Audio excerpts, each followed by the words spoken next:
Hey there, farm friends. Today is a special day. I'm not sure many of you know this, but today is National Garden Meditation Day. So I decided what better to do on Garden Meditation Day than meditate for a bit, think for a bit while I'm in the garden. And so I've got my potting bench here. I'm going to do some work out here that I want to get done today, and I'm going to think about what I'm doing as I go and just what that means. But also, today has me thinking about why it is that we do this whole farm thing anyways. For our family, why do we go through this whole farm process? Why are we taking care of all of these chickens and these pigs and ducks and geese and all of this? Why are we cleaning that much poop? Why are we out here in the garden breaking our backs whenever we've got a grocery store a mile down the road that has all the food that we could want and possibly think to eat? Why are we doing all of this? Why?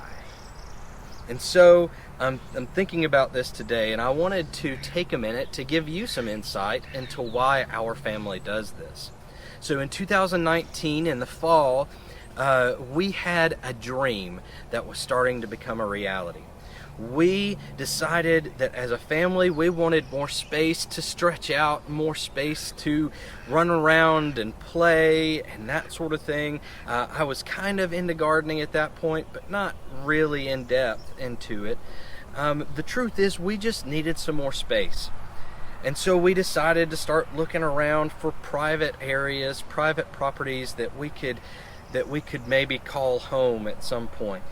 And when we first found this place, we thought there's no way that we could do that. There's no way that we could handle that amount of upkeep. There's no way that we could afford something like that. But we came out and we looked at it, and honestly, we fell in love. Right away, there was no question about it. We were going to put in an offer on this place, and we were going to see how God led us through this circumstance. And so that's what we did. We took a chance. We put in an offer, and we put our hopes and dreams into what this place might become. And as you can tell, things have been working out. We wound up moving in right at the end of October 2019, and well, you all know what happened the first quarter of 2020.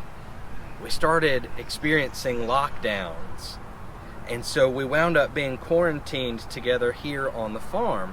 And so that meant that Jacqueline and I were working from home, and that Eleanor wasn't at daycare or preschool. She was here on the farm with us. And so we started spending virtually every second of the day together.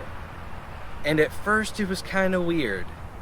But then we realized just how much we loved being together in this place. And so as we went through that crazy, weird, difficult time of quarantines and lockdowns, we grew closer and closer together. And we knew right during that time that this was something we had to keep up. Even as quarantine started going away and the world started going back to whatever we call normal, we had to keep up spending this time together here in this special place and growing together as a family and as individuals. And so that's what we did. We've taken steps to make sure that we're here together. And so what that looks like is Head Family Farm. That's why we do all of this, is so that we can come together and grow closer to one another as we grow as individuals and a family. And so that looked like several different things. That looked like getting Lucille, our first ever farm pet, the pig. It looked like getting some chickens and some ducks. It looked like starting to raise these baby birds out here until eventually we became a hatchery. And then it looked like this garden out here. It looked like taking care of the property together. And as we did all those things, we continued to grow together, and we decided that we were getting so much joy from that we needed to share that joy with others. And that's why you're here. And so we thank you for being constant reminders to experience that joy together. If it weren't for y'all tuning in each week, we might forget more often than we do to take time and enjoy this time together and experience joy. So I want to say thank you for being our constant reminder and our our system of accountability to love on one another and to experience the joy around us here in this special place. I wanted to give you an update here. This sad looking thing that has been neglected over the last couple of weeks is, I'm sad to say, my single seed challenge plant. It had such promise at the beginning. I took such good care of it as I started the seed in this very pot and grew it out some, but you can see it's wilted. It needs to be cleaned up some. It needs to be watered. It just isn't thriving. Not really. Even the same variety of tomato that I've planted out here, the Mountain Vineyard tomato, even the other plants around here are doing way better than this one is. The truth is, I've just neglected it. I even got it mixed up in with my other tomato plants over the last couple of months. And so I haven't even been taking care of it individually. I've been doing the thing that I said I wasn't going to do, which was take care of it as if it was just part of the garden. Don't we do that with relationships sometimes? Don't we just neglect certain relationships, especially the ones that we're supposed to hold in a place of honor and uphold the highest? I mean, we do this with our relationship with ourselves. We do this with relationships for our friends, our family members. We even do this with relationship for our higher power, whatever your higher power may be. We neglect relationships. And when we neglect our relationships, they start to wither and wilt. And sooner or later, before we know it, they're not in as good a shape as we'd like them to be. And so today, as we review what's going on with our single seed challenge plant here, I want to invite you into a time of care this week. Today, I'm going to take this plant and I am going to care for it. I'm going to give it extra special care. I'm going to pot it into a better pot. I'm going to make sure that it has some of the very best soil I can get my hands on right now. I'm going to make sure that I trim out these little suckers that are starting to come out along these branches. I'm going to make sure that it is well hydrated and cared for. I'm going to find a place of honor for it on the back deck where I will see it every single morning as I go out there with my coffee. I'll see it every single day as I go out to take care of chores around the farm and take care of animals. I will have to pass it anytime that I go outside to do something. And so that way I know that in that place of honor, this will thrive because I will care for it over and over again. Now, I'm not just talking about plants here.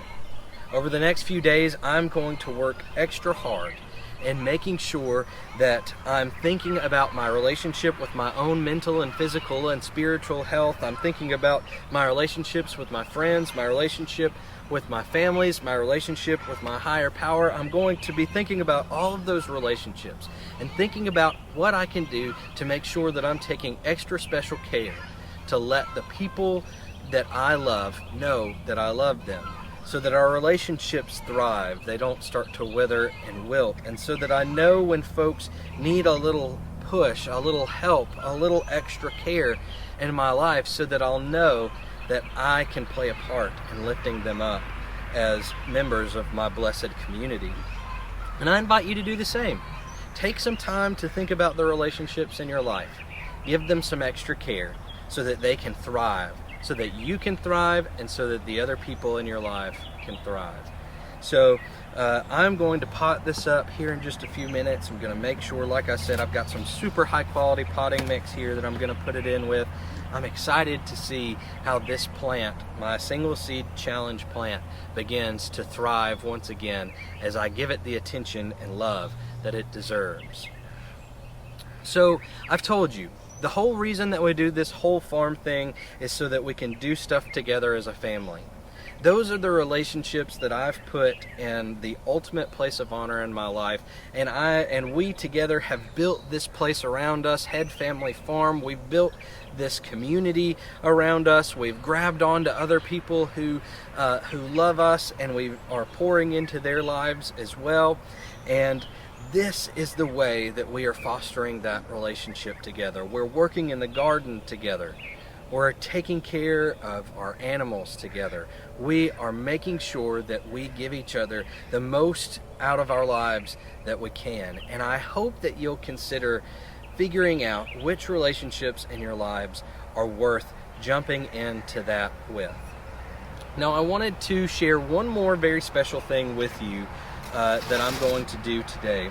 I am planting some seeds. Imagine that, me planting seeds. But I was given a very special gift this weekend, and that is the last known remaining seeds to a heirloom yellow watermelon variety out of Walker County, Alabama. Now, my good friend Patsy Hagler gave me these seeds. Thank you so much, Miss Patsy. I feel so honored to be a part of carrying on this tradition, and I can't wait to start this as a family tradition with my own family. And so I'm not even going to plant these seeds by myself. I'm going to get things ready, and then I'm going to have Eleanor come out, and we're going to plant these seeds together. The very first time that these seeds will be planted in our family, we will do it together, multi-generational. And so I'm excited to do that. But a little bit of backstory on these seeds. Miss Patsy's dad, Cletus Box, has been caring for these seeds for a long time, up until his own passing, and he passed these seeds on to his brother, and then they were passed on to his daughter Patsy. And so now they're going to be passed into our family, and we're going to honor that tradition and care for this particular strain of heirloom yellow watermelon with extra honor and care. And so I wanted to also tell you that our family has a connection to heirloom yellow watermelons as well. My great-great-granddaddy, let's see, did I do that right? No, my great-granddaddy Ratchford grew yellow watermelon in his fields of his farm in Alpine, Alabama. And so I am honoring that side of my family as well, a side of my family that has shown incredible love. And one of these days I'll get around to telling you about that extra special love that's shared from that part of the family. But suffice it to say, for now, I am honored to start that tradition back in our family, growing heirloom yellow watermelon seeds. And so from now on, I'm going to call this line of yellow heirloom watermelon seeds Box Ratchford Yellow Heirloom Watermelon. And so the box is for the family that took care of these seeds and raised these seeds over the last century, and the Ratchford is for the family that will hopefully be caring for these seeds in the next century to come. So I am so excited to get started on this special project, and I hope you'll stick around for just a couple of minutes and see Eleanor and myself plant these special seeds in a seed starter, and then we'll put those under our grow lights, and hopefully we'll have some yellow watermelons to put out here before it gets too hot here in the next couple of weeks. Well, farm friends, thanks so much for hanging out with me as I honor today being National Garden Meditation Day. I hope that if you don't get a chance to get outside sometime today, that you'll take that chance in the next few days, experience the wonderful things around you and all of the natural beauty around us. Also, I hope that you'll remember to respond to today's Single Seed Challenge update, that you'll take some time to think about the relationships in your own life and how you can feed those relationships better and better nurture those relationships so that you can better reflect the love that has gotten you to this point and the love that is the very best thing in this world. Thanks so much, farm friends. Hope you have an amazing week and a happy National Garden Meditation Day. Well, it took us a while to get here. Took the world falling apart, but maybe we needed to take a step back to remember how lucky we are. It's like time is falling asleep in the afternoon, sunlight that's keeping us warm. Against our will, we're finally sitting still. savoring the days before they're gone. I wonder how it took us this long.